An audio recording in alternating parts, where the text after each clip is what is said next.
So this is Steel Division 1944, the mod Storming the West 44. Um, so Storming the West 44 makes a great many changes. You'll see right away some of these incomes are different. Um, One new division, the 43rd Wessex, has replaced the 15th Scots. Uh, so let's get into the basic changes. So first of all, you're gonna see that there's a lot more stars in all these cards here.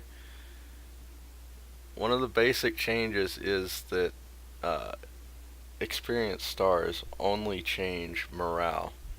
They have no effect on um, they have no effect on anything else for ground units. Air units do benefit from stars the way they used to.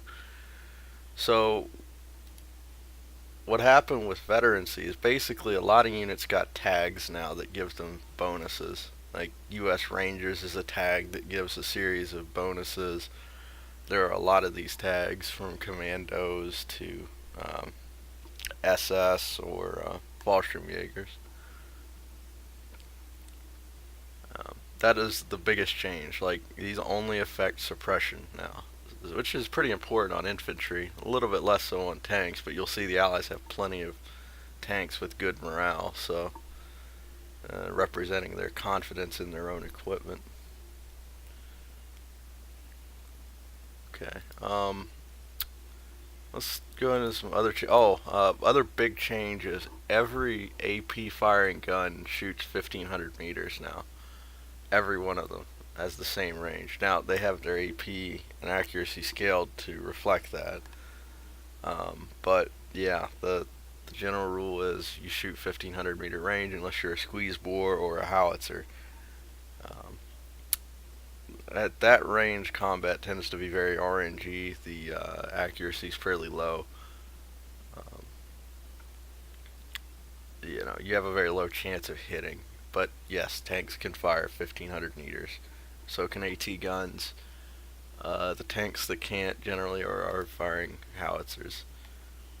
Some vehicles have a special ammo, like the HVAP ammo for the M10s, which is this is not available for every tank, but many tanks do have special ammo, a few shots that can be used at 800 meters range. To use it, you turn off the main gun. Also, a lot of weapons have their range change.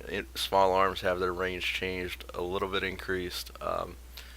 LMGs are more equal to one another, like are more equivalent to one another. I should say that they're not like the Allied LMGs are not better than the Axis LMGs anymore, but they're more competitive. Rifles are more important. All LMGs fire within 100 meters now, so they do contribute to close combat very much because their accuracy scaling is going to put them up to maximum within 100 meters. This makes Panzer Grenadiers much more deadly. Air tabs are standardized among all the divisions now. Well, so the Americans generally have American air support, and the British divisions have British air support, but reflecting the fact that the divisions didn't have their own air forces, um, they all tend to have the same options in air support. There are some differences, but it's fairly minor. Like the airborne divisions have a little bit better air support, I believe, and some of the German divisions are a little bit better than others. But you're gonna see. Let me show you a German division's air complement. Um, it's very limited, like no Phase A fighters at all. Uh, three slots, not much availability. That kind of reflects the German Air Force. Their advantage is their tanks are better, like a lot better. Even the Stug is really good. Like the Sherman 75, it will get trounced by the Stug at range. Even up close, the Stug will generally win. Panzer IVs are very, very effective. Um, some German Panzers have veteran crew, which gives them some significant bonuses. Um,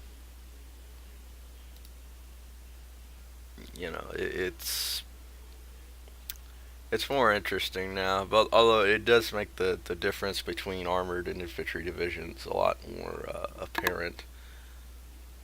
Um, Although aircraft are more effective against tanks now, like even rocket planes, like a good rocket run will kill a Panzer IV, so you just keep that in mind. Anti-tank gun, light AT guns have been nerfed a lot. Like their AP values are a lot lower, especially Pak 38s. Um, so as the Germans, you'll want to rely more on your Pak 40s, although they could penetrate Shermans pretty well.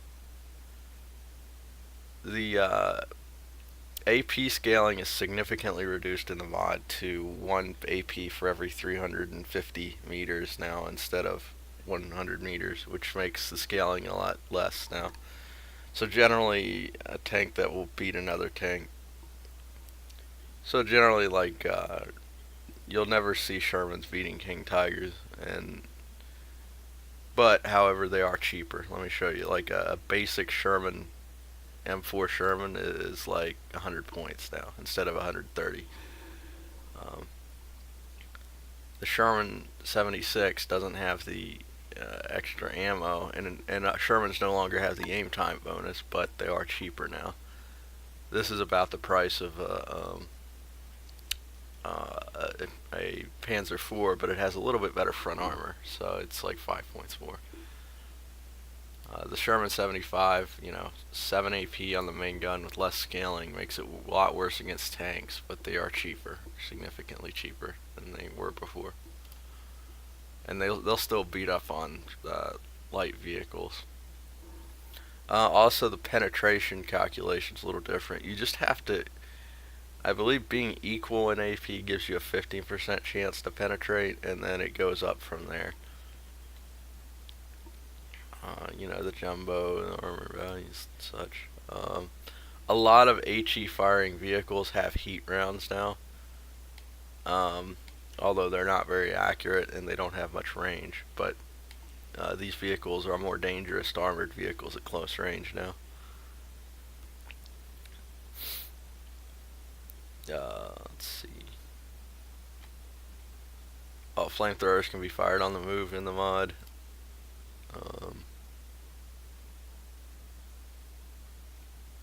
Machine guns don't have as huge of a range advantage anymore, but they are cheaper now. Machine gun teams are cheaper than normal infantry squads. Yeah, half tracks are cheaper, but easier to deal with for vehicles anyway. Anti-tank weapons tend to have shorter range now. Like infantry anti-tank weapons are a little bit worse, and have shorter range. I'll show you. I think the Panzer Schreck might have 200 range, but it might still be 150. Let me check.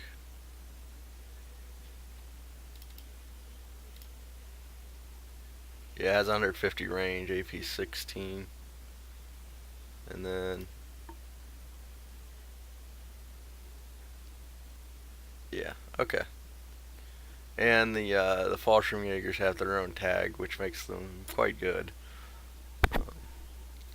And some of the German infantry have like poorly trained, like reserve troops, which are worse than others. Like Luftwaffe Jaegers are pretty weak units overall, but they're cheaper than Allied infantry. So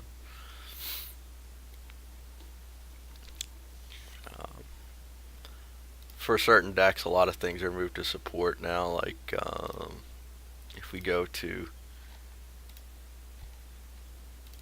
for example, 7th, 16th, they have light mortars in support as well as machine guns and even Sturm Pioneers in support, which reflects that they can really spam infantry now.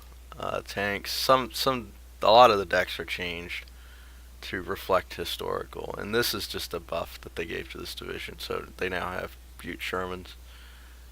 Um, and also another change is the rotation on auto rotation on vehicles is significantly lessened. Um, it's slower and it comes at a closer range in general. Um, let's see. It used to be non-existent, but it was kind of a problem for Stugs turning their back to things.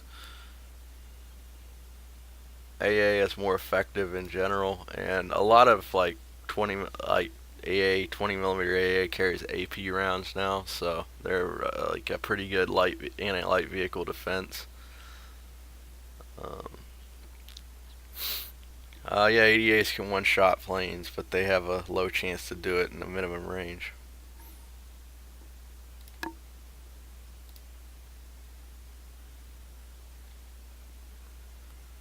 Overall, there are some divisions that are. Oh, the airborne divisions, the Allied airborne divisions, have specific advantage. You'll see their income in Phase A is 10, but they have 600 extra points upon deployment to make up for that.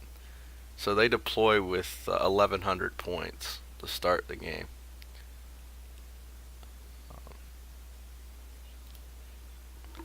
The 2 Evelyn Day also deploys with, I believe, 250 extra points. And then in Phase B, they get 1,750 points once Phase B hits, and then no Phase B income, and then their normal division in Phase C. Also, Phase A and B are longer. I believe 12 minutes apiece or so.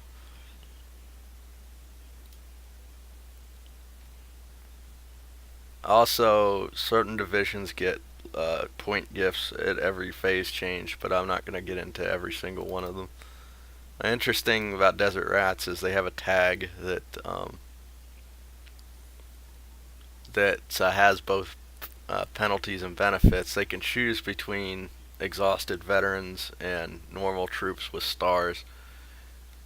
Exhausted veterans have buffs to their accuracy and rate of fire, but less movement speed and take more stress. To reflect the fact that this division was not it was not a very good performer, despite being a veteran division.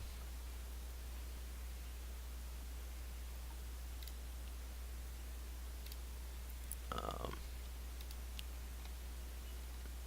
oh yeah, you want to see the heavy tanks, right? All right. So this is heavy tanks. They're much more dangerous. Like the Sherman 75 can't penetrate a Panther from the front ever. Um,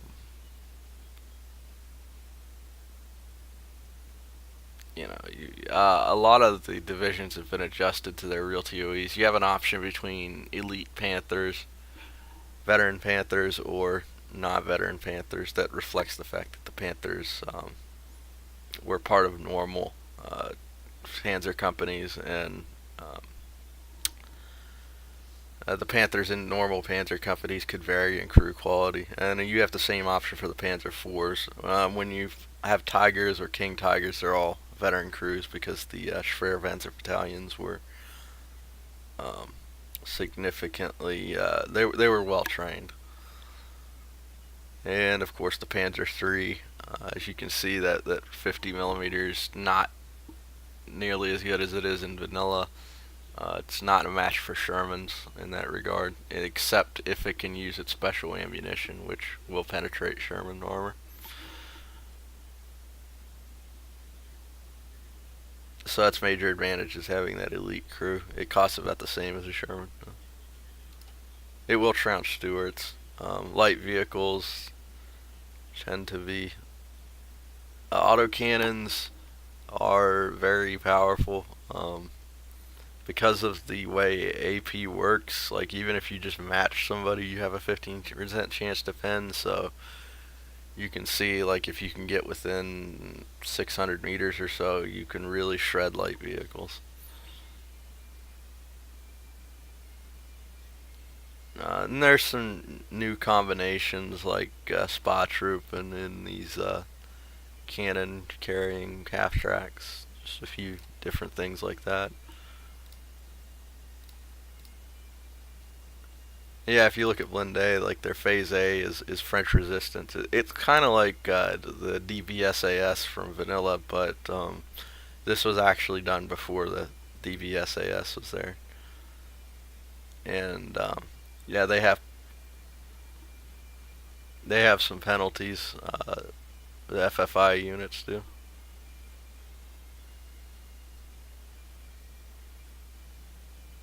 Uh, see, yeah, it's fairly. Other than that, that's basically the most of the changes of the mods. The AP and armor values are based on a more historical thing. Uh, and there are some games changes to the game itself. The way points are scored.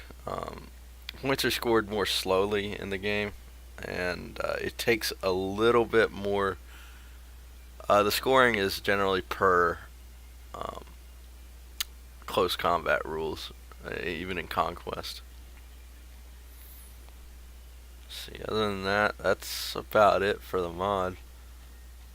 And obviously, all this stuff has ramifications in gameplay, which I'll be putting out more videos of gameplay.